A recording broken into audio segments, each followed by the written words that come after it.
Os nenos de cuarto e quinto do CIP de Vicedo imos realizar este audio do noso cómic para aquelas persoas que non poden ver ou simplemente non saben ler, polo motivo que sexa.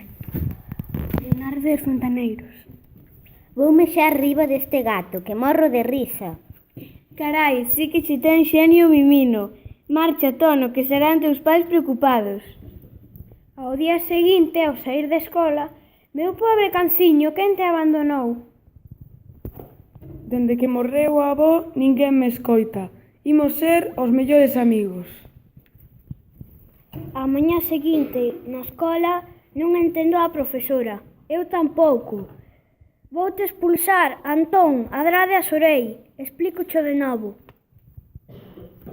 Non soporto a mestra, nin a chivato de Fina. Menos mal que temos a Rosa e o Xeranio, o mestre que escoita e axuda.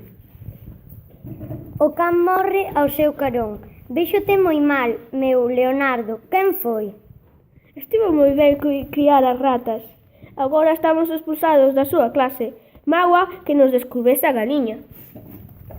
Temos que ir pensando na festa de fin de curso. Xa me tarda. É divertido imitar dos profes, verdade?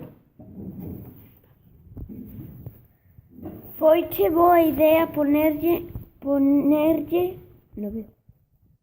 ponerlle a corda ata o bater a esa doña Rulos.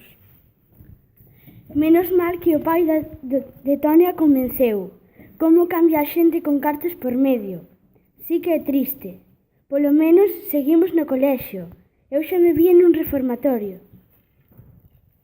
Tamén me dá moita morriña a morte da galiña. Ninguén a quería, miña pobre. Era como un sarxento.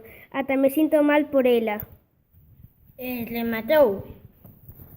Con esta novela infantil xuvenil, a cal a autora consideraba o seu libro preferido, recibiu o terceiro premio de literatura infantil, El barco de vapor, no ano 1985.